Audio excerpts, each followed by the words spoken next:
Hello everyone and welcome back to another new album video. This week we're taking a look at Eat to the Beat by Blondie. First released September 28th, 1979. Some notable tracks off this album include Atomic, Union City Blue, Accidents Never Happen, and Shayla. I've always kind of really enjoyed Blondie's music, but just going through like my albums and going through the actual music from them that I've listened to, I was actually surprised it wasn't all that much. On vinyl, I think I own just Parallel Lines and Best of Blondie, like one of their earlier greatest hits collections, and had never fully listened to a good chunk of their discography. So basically, Atomic is probably my favorite song from them. So I kind of went with what album is Atomic off of. So then it's off of Eat to the Beat. So I went with that. And that's how we kind of came to select this album for this video. I remember seeing Blondie live, was 2017, so like 7 years ago now, I guess. 17, 18, 19, 20, yeah, 7 years ago, or 7 years ago, 7 years ago this summer. Played a lot of great songs. I'll leave links in the description where you can check some of those out. But like I said, Atomic's probably my favorite. I like Heart of Glass is really good. But I was pretty much only familiar with songs off of, I guess, Parallel Lines and then one of their greatest hits collections. So that included, like obviously Heart of Glass, Hanging on the Telephone, songs like that. So went through and fully listened to this album a few days ago. Had a lot of fun listening to it. I've got some notes here about it. We pull the notebook out and we'll go through that. Then we'll go through like the track listing and all that kind of stuff. Let me pull up the page here. All right, so we have Eat to the Beat by Blondie. Again, first, like obviously mentioned earlier, first release September 28th, 1979. This is their fourth studio album. I think it basically followed Parallel Lines. I think Parallel Lines is considered to be the better album, but I had a lot of fun listening to Eat to the Beat.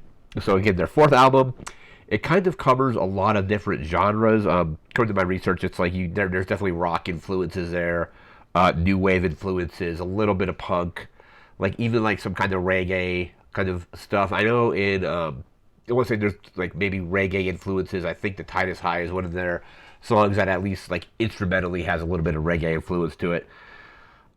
This is apparently also the first album that they did a video album for. So they filmed, I think it's like 12 tracks. They did 12 different, music videos that were filmed kind of around like New York City. I think there was one that was filmed. I think the Union City Blue video was actually filmed in New Jersey. But that, according to my research, was the first time that a rock artist had done a complete just album of music videos, or like a tape at that point, like a VHS or whatever, or maybe Betamax or whatever it would have been.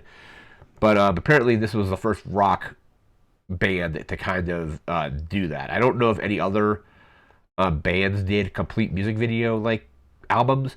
I know like there's music videos actually go back much further than just like MTV. I remember there's actually like Beatles music videos and stuff like that. But don't know if they were doing like complete albums.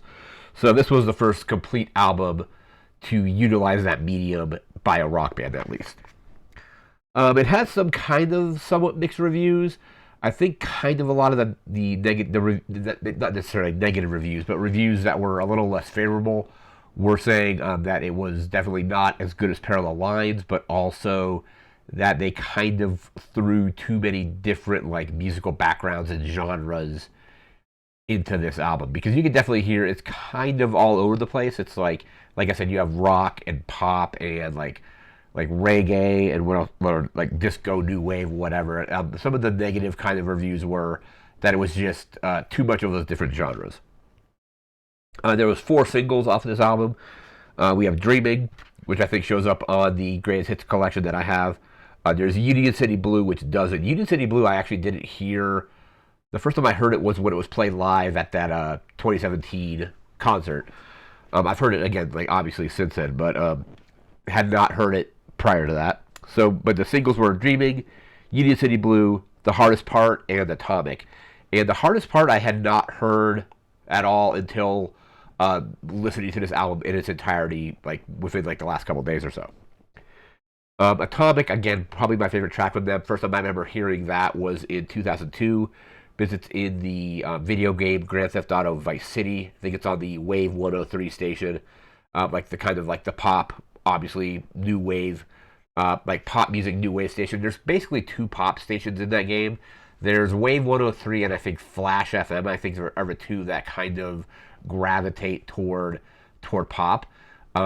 Wave 103 obviously being the new wave station, and then Flash FM being kind of just general pop. There's a little bit of crossover between them sometimes, but the tracks on each station are not the same. But those are basically like the two stations in the game that had that kind of music. So first time I heard Atomic, it was in that video game. And it's just really cool driving around, basically Vice City, their version of Miami, basically blasting the radio. Like the radio in Grand Theft Auto Vice City specifically is amazing, and Atomic is an awesome song off that. There's a lot of really good kind of insights. It's been a while since I read this book, but I did the audio book like off of Audible. But Debbie Harry, several years ago, I think it was like 2019 maybe. That's when I think I first remember listening to it.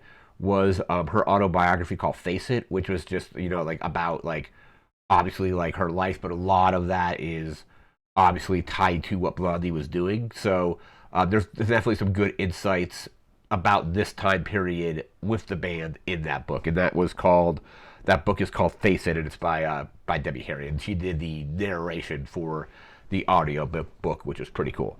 We're gonna go ahead and pull up the track listing here. So track listing, it's 12 tracks. Takes about the time of that is about 43 minutes. So 12 tracks on the original version, and they did a remaster or a reissue in 2001 that included some other like live tracks and stuff like that. But we'll go through the original track listing first. So again, 12 tracks. Track 1 is Dreaming. Again, that's one of the singles off the album. Track 2 is The Hardest Part. Again, that's another single. Released as a single. Track 3 is Union City Blue. I actually really like Union City Blue. Like, Dreaming and Union City Blue are very good. Track 4 is Shayla, also a very good track. Track 5 is Eat to the Beat. That one's kind of weird, but it's definitely a little bit funny. It's like it's kind of a shorter track, like just a little over, looks like 2.5 minutes. And track 6 is Accidents Never Happen. And then we move into the second side of if you're doing it on vinyl, but I just streamed it off of Apple Music. But that was track 6 was Accidents Never Happen. Now we're at track 7, which is Die Young, Stay Pretty. Track 8 is Slow Motion. Track 9 is Atomic, which rounds out the singles released from this album. Again, Atomic is just amazing, classic track there.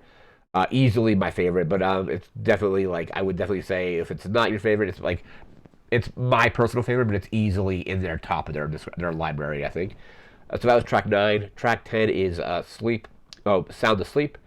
Track 11 is Victor, and track 12 is Living in the Real World.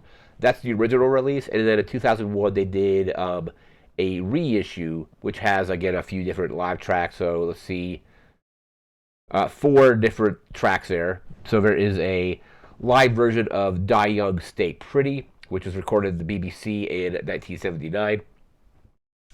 Let's see. There is a live BBC December 31st, 1979. Track 14 is 7 Rooms of Gloom, which is another BBC recorded version. Looks like it was a New Year's Eve thing from, basically it looks like the same session, essentially, December 31st, 1979, which was like a New Year's Eve. It says New Year's Eve at the Apollo Theatre, New Year's Theatre in Glasgow, Scotland. So BBC recorded it, but obviously recording it in Scotland there. So 2 of those from that particular show. Track 15 is Heroes, which was recorded on January 12, 1980, which is, of course, a David Bowie cover. And then track 16, it doesn't say where it was recorded, but it is a cover of Johnny Cash's Ring of Fire. Looks like the video album was also released on, I think, a video cassette and Laserdisc. Yeah, so like, and again, that basically just follows the initial track listing from tracks 1 to track 12. And then there's a few extra, it looks like 4 different bonus videos on the other side of the Laserdisc or video disc release. I don't know if Laserdisc and video disc are a different thing, but the bonus tracks on the back side of that are Heart of Glass, Picture this, I'm always touched by your presence, dear, and hanging on the telephone. So, not necessarily songs off of Eat to the Beat, but a kind of cool collection. If I had a Laserdisc player, I would actually try to track that down because that actually seems like a pretty cool collection. Like Eat to the Beat is a very strong album, I think. Personally, I think Parallel Lines is a little bit better, but Eat to the Beat is also just really good. It got some really good tracks, some good tracks on there, and having like all those music videos would be really cool too. But that is going to do it for this week's album. We'll be back again next week with a completely new album.